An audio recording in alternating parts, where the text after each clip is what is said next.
Hello વિદ્યાર્થી મિત્રો, આપણે થર્ડ ચેપ્ટરની અંદર ભૌતિક ગુણધર્મોમાં આવર્તી વલણ એના વિશે ડિસ્કશન કરીએ છીએ.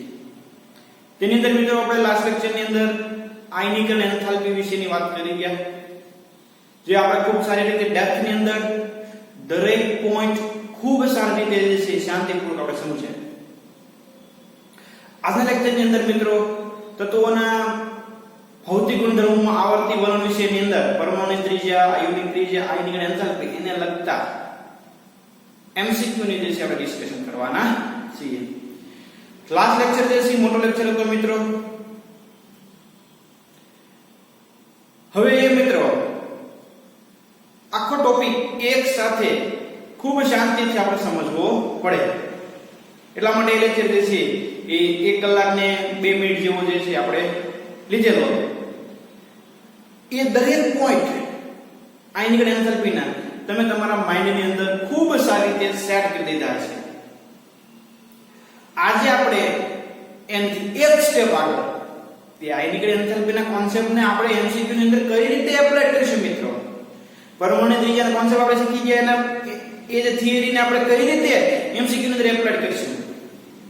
આયનીકરણ એન્થાલ્પી, પરમાણુ ત્રિજ્યા અને આયોનિક ત્રિજ્યાનો જે કોન્સેપ્ટ આપણે ખૂબ સારી ડેપ્થની અંદર શીખ્યા, એને આપણે એપ્લાય કરતા શીખવાનું છે મિત્રો.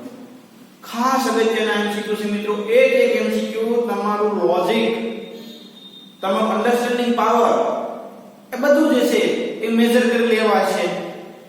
એટલે દરેક મિત્રોએ અહીંયા શાંતિથી આખો લેક્ચર જે છે જોવાનો, દરેક શોર્ટકટ, દરેક પોઈન્ટ નોટ ડાઉન કરતા જવાના, જેના કારણે આગળ ઇન ફ્યુચર તમે કોઈ પણ એમસીક્યુ, કોઈ પણ ટેક્સ્ટ બુક, કોઈ પણ રેફરન્સ બુકનો તમે સોલ્વ કરતા હો, તમને ક્યારેય એમાં પ્રોબ્લેમ પડશે નહીં. ક્લિયર મિત્રો? તો શરૂઆત કરીએ આજના લેક્ચરની અંદર. આપણે દરેક લેક્ચરની અંદર જે વસ્તુ શીખીએ છીએ એનું મિત્રો આપણે નાનું એવું બોર્ડ વર્ક કરી નાખીએ છીએ. યાદ છે ને બધાને? તો આપણે પહેલા જે છે આપણે શું કરશું? બોર્ડ વર્ક કરીશું. તો સમૂહ અને શું કહીએ છીએ આપણે? આવર્ત. આને શું કહીએ છીએ આપણે? સમૂહ.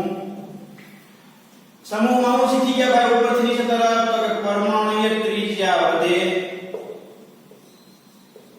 આયોનિક ત્રિજ્યા વધે, સ્ક્રીનિંગ અસર વધે, આયનીકરણ એન્થાલ્પી ઘટે. આવર્તમાં શું વધતી ગયા? તો કે પરમાણુ ત્રિજ્યા ઘટે, આયનિક ત્રિજ્યા ઘટે, સ્ક્રીનિંગ અસર ઘટે, SE એટલે કે સ્ક્રીનિંગ અસર એ ઘટે, આયનીકરણ એન્થાલ્પી વધી. ક્લિયર? એટલા પોઈન્ટનું આપણે ડિસ્કશન ખૂબ સારી રીતે કરી ગયા. આમાં n વધે, મુખ્ય ક્વોન્ટમ વધે, અને આમાં n અસલ રહે, કોન્સ્ટન્ટ રહે મુખ્ય ક્વોન્ટમ. ક્લિયર મિત્રો? તો આ આપણે નાની એવી વાત કે જે આપણે 3 લેક્ચરથી શીખ્યા એ મેં રજૂ કરી. હવે જોઈએ આપણે એમસીક્યુ. પહેલો, આયનીકરણ એન્થાલ્પીના સંદર્ભે નીચેનામાંથી કયું વિધાન ખોટું છે?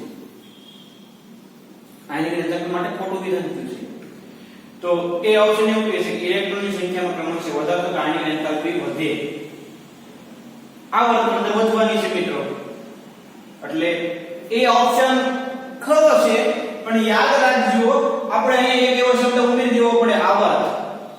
આપણે શબ્દમાં ઉમેરી દેવો પડે આવર્ત. નહીં તો તમે થોડા કન્ફ્યુઝ થાવ કે તમે સમૂહની વાત કરે છે કે આવર્તની વાત કરે છે. ઇલેક્ટ્રોનની સંખ્યાનો ક્રમશઃ વધારતો આયનીકરણ એન્થાલ્પી વધે, પણ કયા નહીં? આવર્તની અંદર. એટલે એ ઓપ્શન ખરો છે. ઉમદા વાયુ તત્વની ઇલેક્ટ્રોનની રચનામાંથી ઇલેક્ટ્રોન દૂર કરવામાં આવે છે ત્યારે આયનીકરણ એન્થાલ્પીનું મૂલ્ય મહત્તમ મળે છે. એવું છે વિધાન? ખરું ચલો ગ્રાફ જુઓ તો ઉપર ટોચની અંદર હતા બધા નિષ્ક્રિય વાયુ અને તળિયે હતા બધા આલ્કલી ધાતુ તત્વો બરોબર 60 તત્વોનો ગ્રાફ હતો એમાં આયનિક એન્થાલ્પીના મૂલ્યમાં એકદમ વધારો સંયોજકતા ઇલેક્ટ્રોન દૂર થવાનું દર્શાવે છે આયનિક એન્થાલ્પીના મૂલ્યમાં એકદમ વધારો સંયોજકતા ઇલેક્ટ્રોન દૂર થવાનું દર્શાવે છે યસ જેમ આયનિક એન્થાલ્પી વધે એમ સંયોજકતા કક્ષા ખાસ સમજજો સંયોજકતા કક્ષા એટલે મિત્રો આપણે કહીએ છીએ બાહ્યતમ કક્ષા સંયોજકતા એટલે બહારથી લાસ્ટ ઓર્બિટ ઇલેક્ટ્રોન જે છે ઓટા રિમૂવ થવાનું દર્શાવે યસ n ના નીચા મૂલ્યવાળા કક્ષકમાંથી n ના ઊંચા મૂલ્યવાળા કક્ષક કરતા સરળતાથી ઇલેક્ટ્રોન દૂર કરી શકાય એટલે કે મુખ્ય ક્વોન્ટમમાં નાનો અને મુખ્ય ક્વોન્ટમમાં મોટો તો શું કહે છે વિધાન સમજજો n ના નીચા મૂલ્યવાળા કક્ષકમાંથી n ના ઊંચા મૂલ્યવાળા કક્ષક કરતા ઇલેક્ટ્રોન સરળતાથી દૂર કરી શકાય એટલે આપણે આમાંથી સરળતાથી જાય કે આમાંથી જાય આપણે બધાને ખબર છે કે આમાંથી ઇલેક્ટ્રોન જે છે કેવો થાય તો કે સરળતાથી દૂર થાય આમાં થાય નહીં હવે તો કેવું થઈ ગયું ભાઈ ખોટું થઈ ગયું કેમ n વધે એમ આની અંદર શું થાય ભાઈ ઘટે અહીંયા કેવું કે છે n ના નીચા મૂલ્ય વાળા કક્ષકમાંથી n ના ઊંચા મૂલ્ય વાળા કક્ષક કરતા સરળતાથી ઇલેક્ટ્રોન દૂર કરી શકાય એ શક્ય નથી જેમ n નાનો એમ એની આની અંદર વધારે હશે પણ જેમ n મોટો એની આની અંદર કેવી હશે ઓછી હશે જે આપણે અગાઉ ડેફની અંદર ડિસ્કશન કરી ગયા ક્લિયર મિત્રો તો હું આન્સર આવશે ભાઈ આની અંદર ક્યુ વિધાન ખોટું છે ભાઈ તો કે ડી વિધાન જે છે એ આપેલું છે એ આપણે થોડી ખોટી માહિતી આપે છે સરળતાથી દૂર કરી શકાય નહીં તો વિધાન ખરું થાય આપેલું વિધાન છે કેવું છે ખોટું છે ક્લિયર આગળ કયા ઇલેક્ટ્રોન બંધારણ માટે દ્વિતીયક અને તૃતીયક વચ્ચે ખૂબ મોટો તફાવત છે દ્વિતીયક આયનિક એન્થાલ્પી અને તૃતીયક આયનિક એન્થાલ્પી વચ્ચે વધારે તફાવત હોય એવો કયા ઓપ્શનમાં શક્ય બને છે તો પહેલું મિત્રો અહીંયા ધ્યાન રાખજો અહીંયા ધ્યાન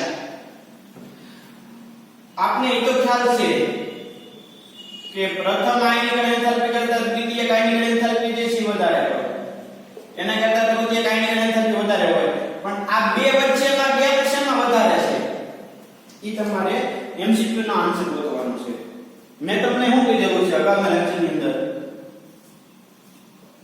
H2 P6 D10 F7 sorry F14 આ બધાની સ્થાયીતા કેવી હોય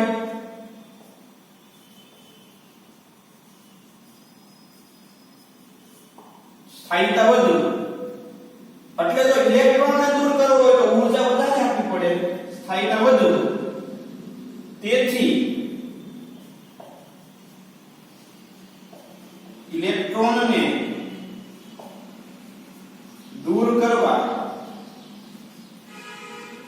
વધારે ઊર્જા આપવી પડે હવે આની સાથે સાથે મિત્રો તમને ખબર છે અર્ધપૂર્ણ હોય તો શું હોય P3 આની અર્ધપૂર્ણ હોય તો શું હોય D5 આની અર્ધપૂર્ણ હોય તો શું હોય F7 એની પણ સ્થાયીતા જે છે એ વધારે છે બરોબર જે આપણે અગાઉ લાસ્ટ લેક્ચરની અંદર ડિસ્કશન કરી લીધા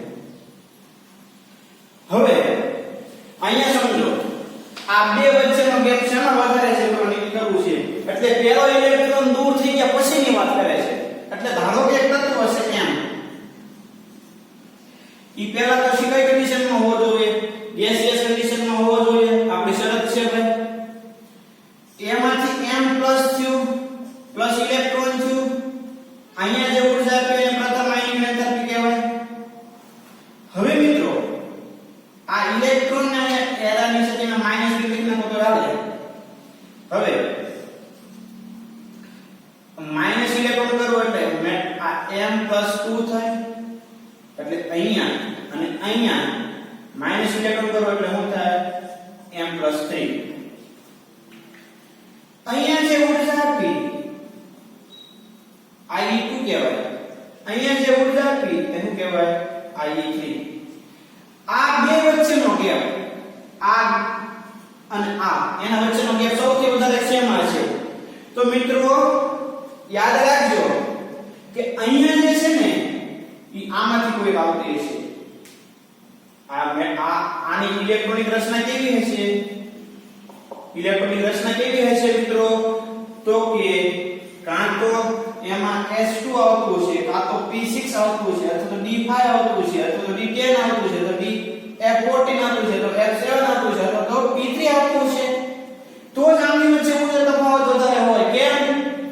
તો કે આ ઇલેક્ટ્રોન જે છે એ સરળતાથી દૂર થાય. આ ઇલેક્ટ્રોન સરળતાથી દૂર થતો હશે નહીં, એટલે વધારે ઊર્જા આપવી પડશે, એટલે તફાવત કેવો થશે? આમે મોટો. કોઈ સમજાય છે? આ બે વચ્ચેનો ગેપ આપણે સૌથી મોટો તફાવત શેમાં હશે તો નક્કી કરવાનો છે.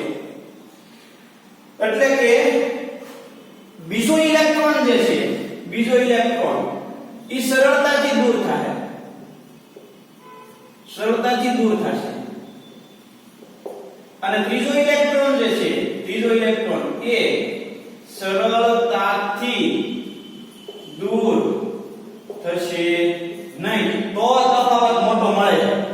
અને સરળતાથી દૂર નહીં થાય એટલે એમાં શું આવતું છે મિત્રો? તો કે આ S2 P6 P3 D5 D10 F14 અને F17 આવતું છે. જોઈએ હવે પહેલો ઇલેક્ટ્રોન દૂર થયો એટલે P1 માં 0 થઈ ગયું. બીજો ઇલેક્ટ્રોન દૂર થયો એટલે અહીંયા P અહીંયા S1 થયું. હવે પછીનો મિત્રો આ ઇલેક્ટ્રોન પણ સરળતાથી દૂર થઈ જાય, કારણ કે S કક્ષક. તો કે અહીંયા મિત્રો પ્રથમ અને દ્વિતીયક વચ્ચે તફાવત હશે. આમાં પ્રથમ અને દ્વિતીયક વચ્ચે તફાવત હશે, પણ દ્વિતીયક અને તૃતીયક એક જ કક્ષકમાંથી ઇલેક્ટ્રોન દૂર થાય એટલે સહેલાઈથી દૂર થઈ જાય. અહીંયા જોઈએ B ઓપ્શન ની અંદર તો કે પહેલો ઇલેક્ટ્રોન એટલે અહીંયા 1 છું, બીજો ઇલેક્ટ્રોન એટલે અહીંયા 0 છું. એલા ભાઈ હવે 2p6 માંથી જવાનું છે. 2p6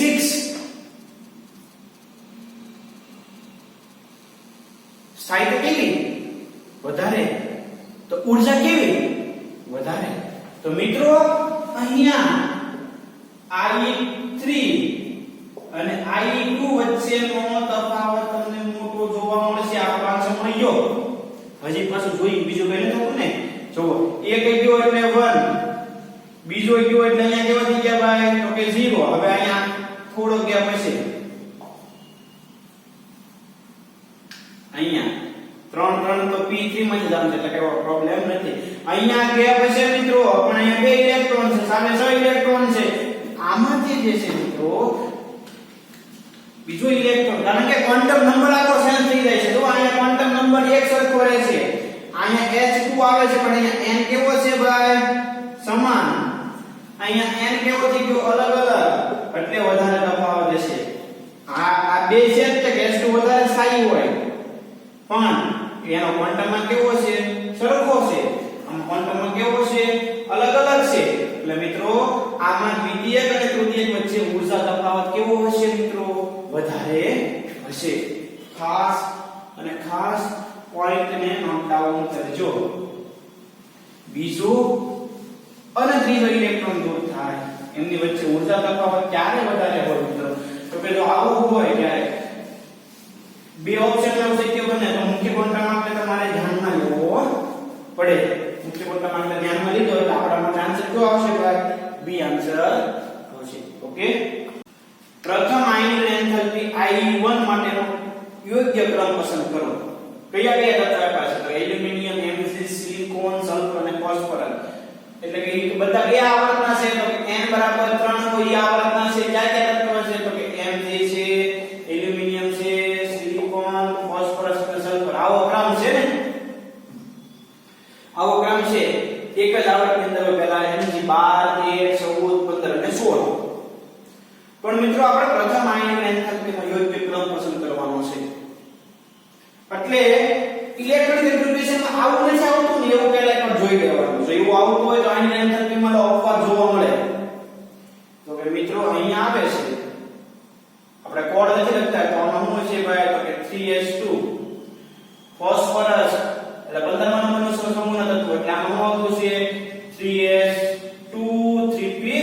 3 આવતું હશે ક્લિયર તો મિત્રો આમ તમે જેમ જવાના છો આમ એમ આની એન્થાલ્પી તો શું થવાની છે વધવાની જ છે પણ ફોસ્ફરસ ની સૌથી વધારે હશે સલ્ફર ની એના કરતા ઓછી હશે કેમ તો કે અહીંયા કેવા છે P3 પછી શું આવશે તો કે સિલિકોન પછી આ બે ની અંદર કોણ વધારે હશે તો કે Mg હશે કેમ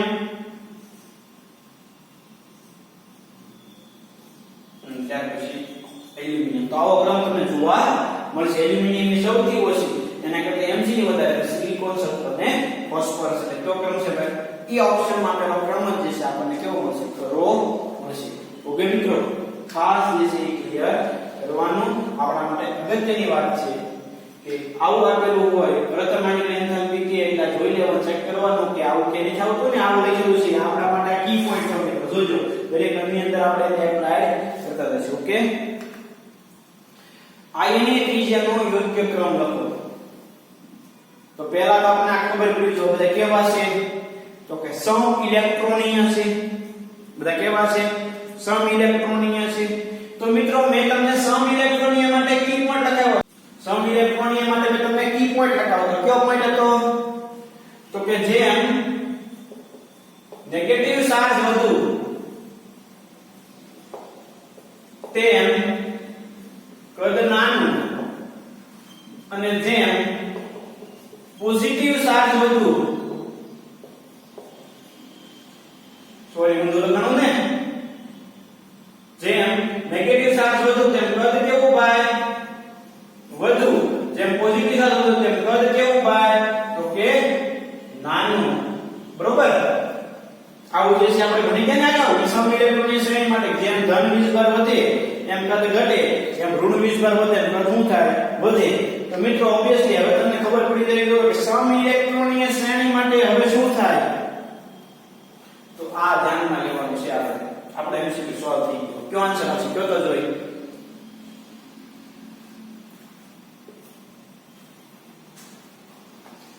જે ઋણ વીજભાર વધારે એમ કદ કેવું વધારે આખો એમસીક્યુ જોવાનો આ ક્રમ ખોટો છે ભાઈ ક્રમ આ છે જો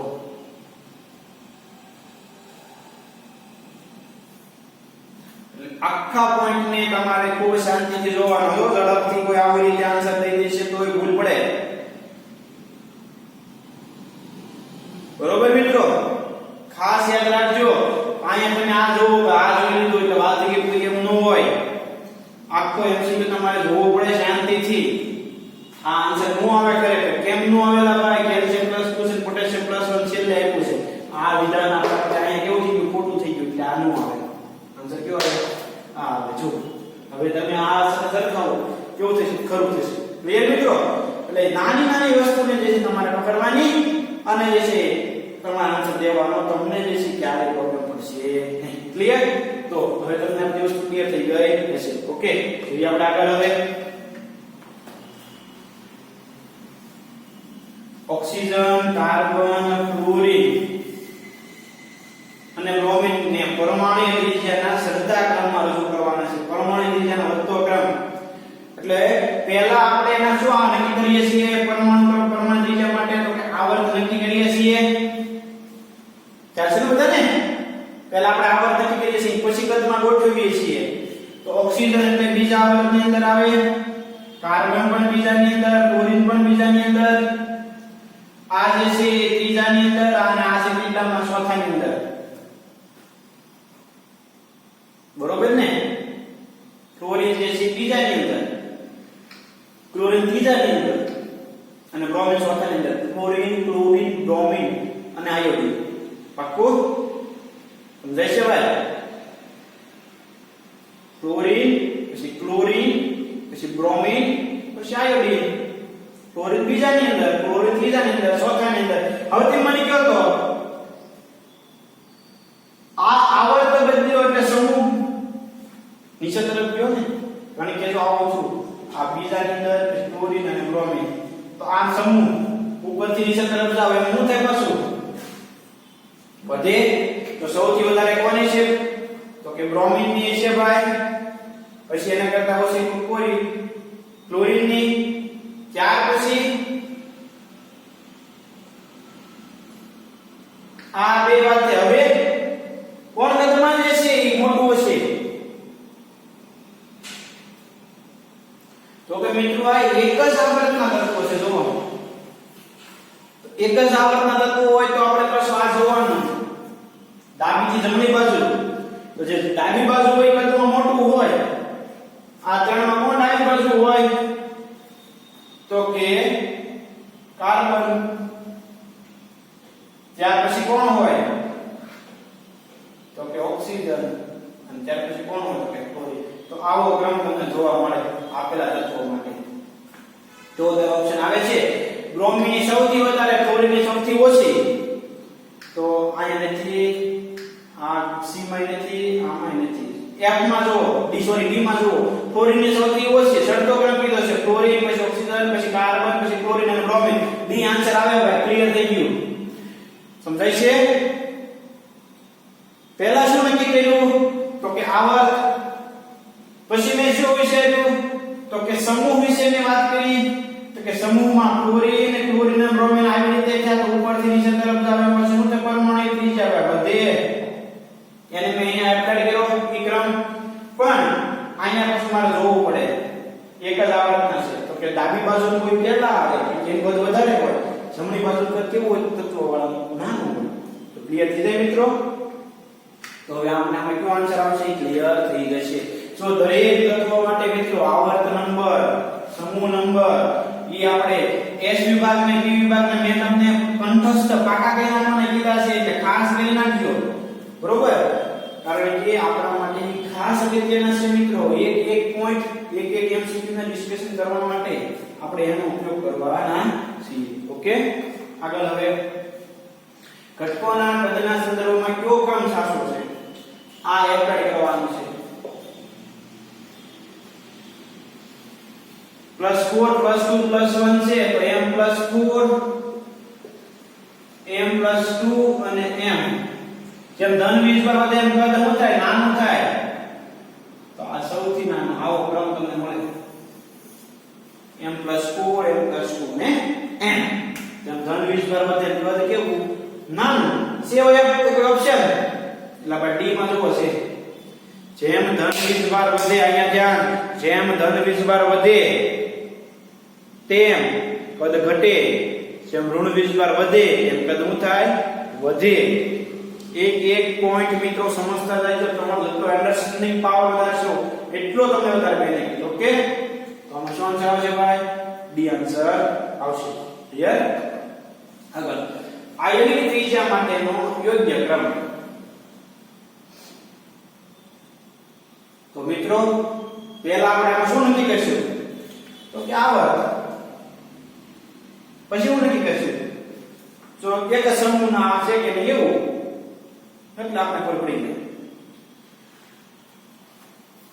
આ બે તો બીજાના છે ભાઈ.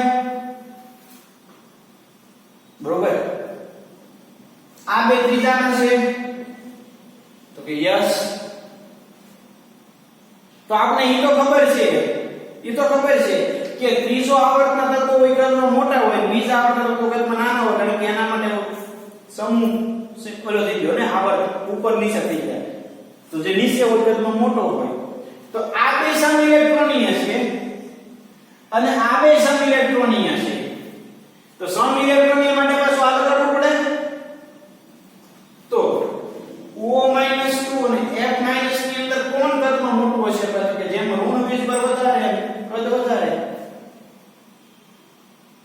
સમજ્યો? પહેલા મેં હું નક્કી કર્યું તો કે આવર્ત આ બે બીજા આવર્તના છે, આ બે ત્રીજા આવર્તના છે. હવે બીજા આવર્તની અંદર મેં મારો એપ્લિકેશન લગાડી તો મને એવું દેખાણું કે બે સમઇલેક્ટ્રોનીય છે. સમઇલેક્ટ્રોનીય છે, નેગેટિવ ચાર્જ છે. તો પછી મારે આ લગાડવું પડે. નેગેટિવ ચાર્જ વધે એમ કદ વધારે. તો કે O- કદમાં મોટો થાય, F- કદમાં કેવો થાય? નાનો થાય. હવે આ બે એટલે ઈ બે સમઇલેક્ટ્રોનીય છે. તો હવે તો જેમ ઋણ 20 પર વધે આપણને ખબર છે કદ વધે. તો કે આ S Cl માઈનસ અને આવર્ત છે એટલે આવર્ત તમને ખબર છે કે નીચે છે આવર્ત નંબર જેનો મોટો જેમ આ મોટો વિગતમાં કેવો મોટો તો આવો કામ થયો જો સેવ answer S minus 2 Cl minus S minus 2 Cl minus O minus F minus 2 B answer આવે આન્સર આવે B કેમ તો કે આ બે એક જ આવર્તના મેં ઉપરની એપ્લિકેશન લગાડી એટલે O minus 2 કરતા મોટો આવ્યો F minus કરતા નાનો આવ્યો આ આવર્ત નંબર વધારે છે આવર્ત નંબર વધે નીચે હોય એટલે આ ઓલા બે કરતા નંબર વધારે હોય ઈ પણ સમ ઇલેક્ટ્રોનિક છે તમે ફરીવાર આપણે એપ્લિકેશન લગાડી આ બે અલગ અલગ પછી મેં કમ્બાઈન કર્યા કે ઉપર નીચે છે એટલા માટે તો મને કયો આન્સર મળ્યો ભાઈ બી આન્સર મળ્યો ક્લિયર મિત્રો આમાં આવશે બી આવશે આગળનો એમસીક્યુ છે હવે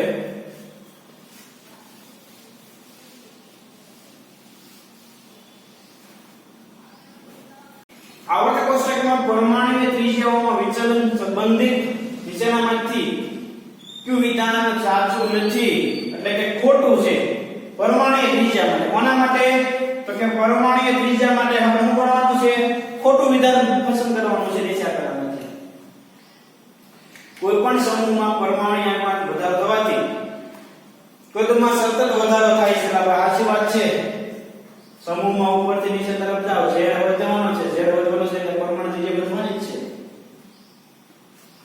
ફોરેપ શ્રેણીમાં પરમાણુ ક્રમાંકના વધારે કદમાં સતત ઘટાડો થાય છે ફોરેપ એટલે નીચે f વિભાગ તમારે જવાનું છે જમણીથી ડાબી બાજુ છે જમણીથી ડાબી બાજુ જાવ એટલે એના તત્વોના કદની અંદર ઘટાડો થાય કારણ કે આવર્તમાંથી જો આ મારવાનું છે તમારે ડાબીથી જમણી ડાબી જમણી પરમાણુ ત્રિજ્યા શું થાય ઘટે નિષ્ક્રિય વાયુનું કદ હેલોજન કરતા વધારે હોય છે નિષ્ક્રિય વાયુનું કદ એ હેલોજન કરતા વધારે હોય છે અને ત્રીજા આવર્તમાં પરમાણુ ક્રમાંક વધવાથી પરમાણુઓનું કદ વધે ત્રીજા આવર્તમાં પરમાણુય ક્રમાંક વધવાની સાથે પરમાણુઓનું કદ વધે એલા ભાઈ જોવો તો આ વાત ખોટી ન થઈ ગઈ ત્રીજો આવર્ત એટલે ડાબીથી જમણી z વધે પણ n કેવો રહે અસર રહે તો પરમાણુ ત્રિજ્યા કેવી થાય ઘટે વધે નહીં એટલે કેવું થઈ ગયું ખોટું થઈ ગયું અને મિત્રો યાદ રાખજો આ નિષ્ક્રિય વાયુ જે છે એકલ પરમાણુ રહે હું રહે એકલ પરમાણુ તમે ઓલું મોલેક્યુલર ઓર્બિટલ ડાયાગ્રામ શીખી ગયા છો એમો થિયરી એમાં મિત્રો તમે બંધ ક્રમાંક ગણો છો 1/2 Nb - Na એમાં જોજો લિથિયમમાં બંધ ક્રમાંક તમને 0 મળશે ઓક્સિજનનો બંધ ક્રમાંક તમને 2 મળશે નિયોન નો બંધ ક્રમાંક તમને 0 મળશે નાઇટ્રોજનનો બંધ ક્રમાંક તમને 3 મળશે એ હું દર્શાવે છે કેટલા બંધ બનાવી શકે તો કે હિલિયમ અને નિયોન બંધ બનાવી શકતા નથી એટલે કેવા હોય એકલ પરમાણુ કદમાં કેવા છે મોટા છે એટલે હેલોજન કરતા નિષ્ક્રિય વાયુ જે કદમાં કેવા છે ભાઈ મોટા હશે એટલે આમાં જે શું આવશે ભાઈ તો કે ડી આન્સર આવશે એક પોઈન્ટ તમારે શાંતિથી મિત્રો સમજતા જાવ એટલે આપણે જે ટાર્ગેટ છે આપણો નીટ જેડબલ્યુ નો એ જે તમારો બેઝ પાયો જે છે મિત્રો એ બહુ સારો અને મસ્ત તૈયાર થઈ રહ્યો હોય એવું તમને લાગતું છે એક પોઈન્ટ આપણે એના માટે સમજવો પડે ઓકે એટલે આનો કયો આન્સર આવશે ભાઈ ડી આન્સર આવશે તો આગળ કોઈ સમૂહમાં નીચે તરફ જતા i ની ત્રિજ્યા શું થાય i ની ત્રિજ્યા થવાની ભાઈ